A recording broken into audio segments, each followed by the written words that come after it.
Let's move on. Another, kind of highly touted game going back to the old Southwest Conference days. They used to play in the Cotton Bowl all the time. Texas traveling on the road to Arkansas just to get absolutely punched in the mouth. Bryce, you played against Texas. You understand. You grew up in Texas. You know kind of the prowess that those folks have in Austin.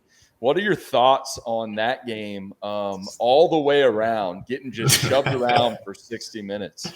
Well, I tell you what was really interesting is even on our podcast, Trevor, when we covered the Big 12, I think both of us actually picked Texas to come in and take care of business based on what we saw last week against, Louisiana Lafayette.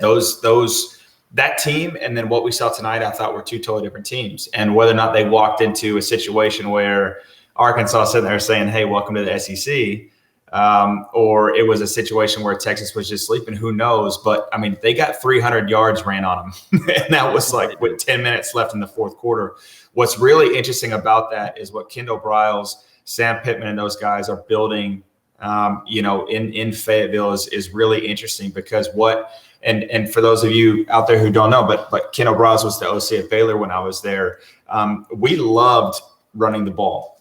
That started our entire offense. That started it 100% started our offense because with tempo, with running with ground and pound is when we really start to wear down people. And that's what you saw, those guys do to Texas today. So, I was extremely disappointed in what I saw in terms of product of the field for Texas, just because there's too much talent on the field for them, I think, to get beat up front like they did in the first half.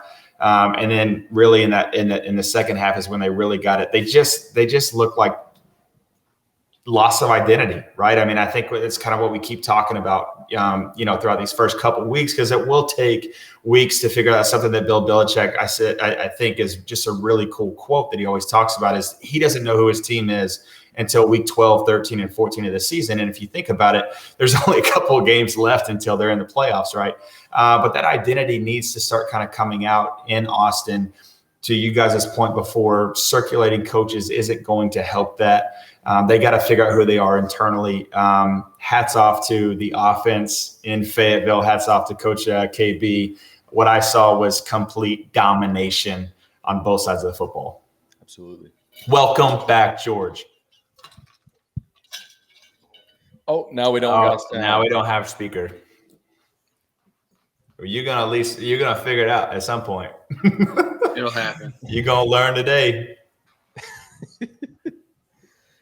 I'll ask you this. Just from a rivalry standpoint, to go to a cross conference to an old time rival, and have lack of energy. We've talked about that a little bit with Iowa State having lack of energy and some of these other teams, right?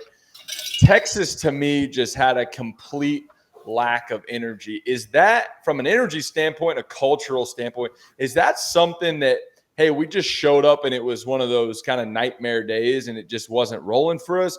Or is that something where week in and week out, you have to create your own energy on the road? I mean, you got to play in some of the biggest and baddest stadiums in the country. Yeah. Give everybody a little insight on creating your own energy in a hostile environment when things aren't going good. Well, I'll be honest with you. I mean, it's easy to get up when you're going to play in the Shoe or the Big House or Camp Randall at Wisconsin.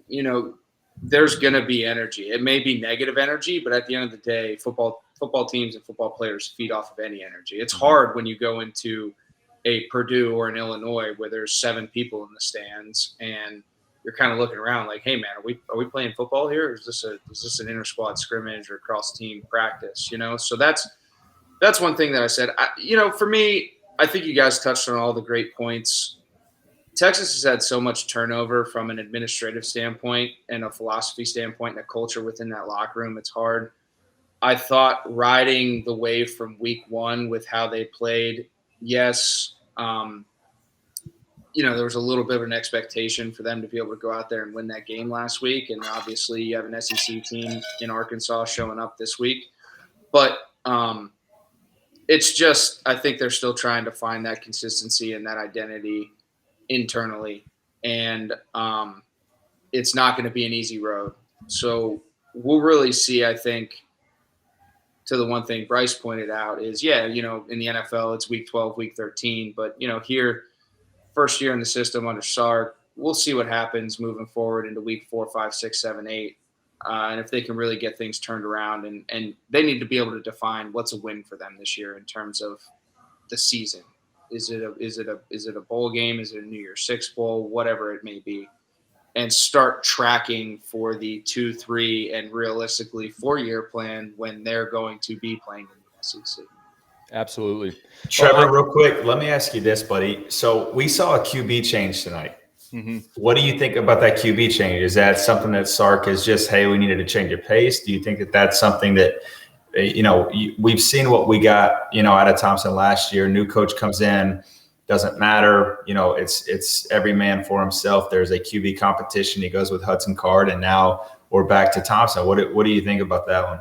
No doubt. I have a unique perspective, and I love getting to talk about it now that my career is over, because I got to experience every single part of a QB room. I was a young guy going against an old guy, won the job early. I was, the sole starter, and then I went to switching back and forth. I was again the sole starter, and then Baker Mayfield comes in. I lose my job. I get benched. I transfer. I gotta earn my spot again. I pretty much experienced every one of those emotions in a QB room. And so when you look at Hudson Card, it's tough for him. I feel for him a little bit with a new coach coming in, having to kind of reinvent the identity of obviously a damaged program and a very damaged culture. He needs a guy up there that's going to win. And so he's having to shoulder not just the QB battle as a young guy, but he's having to put an entire university and an entire program on his shoulders on top of that and go out and try and play good. And, he played pretty good last week. He just didn't get it done tonight. I don't know if that's completely at fault for him. I thought the guys up front didn't give him a whole lot of chance for success. I think that offensive line at Texas needs to pick it up a little bit. But it's tough to look over your shoulder knowing, hey, if I mess up, there's another guy that can come in here and replace me pretty quickly. That's a hard place to be in, instead of having the full confidence of the world like Hack did for 28 straight seasons at Penn State, knowing, hey, I'm the guy. I can go out here and play with confidence and play really good football. What are your guys' thoughts on that? I mean, I know I was always looking over my shoulder, and it hurt me mentally. What do you think from Hudson Card's standpoint? Do you think he's going to sit in there and really elevate to be that guy, or do you think it's a quarterback competition this week down in Austin? Well, I think you bring up good points, and it's hard for me to really expand on my experience with it because of all the other noise and background noise going on with the program at Penn State when I was there. But just trying to put myself back in being a younger guy and the mindset. And the one thing that I had is that I was a true freshman. I was young and dumb. I was from a small town in Virginia. I had, a great coach, and I just didn't really focus on the bigness of college football. And when you go to a program like Texas,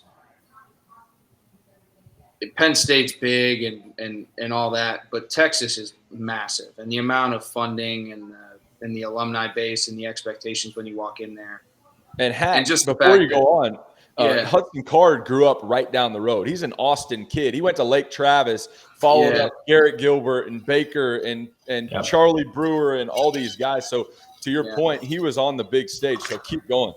Yeah, and he just, he couldn't get away from it, right? And it wasn't that Texas had any type of outside influence on where the state of the program is right now. Like it was all self-sabotage. Like they earned all this. So there is pressure and there's a lot of noise, and there aren't any excuses for them as a program. But I think a good exercise for him would be just to going back to controlling the controllables and focusing on the fact that this is football, man. It's a game. Have fun with it, and understand that there are going to be circumstances that you don't necessarily have 1,000% control over. But as long as you go back and fall back on your fundamentals execute the game plan and just kind of simplify it again. I think that's the one thing that we all as quarterbacks allow to get in our heads and start clouding our mind is all of the static that's out there. If he can just simplify that and figure it out and just take it a day at a time, a rep at a time, and go out and execute, he'll be all right.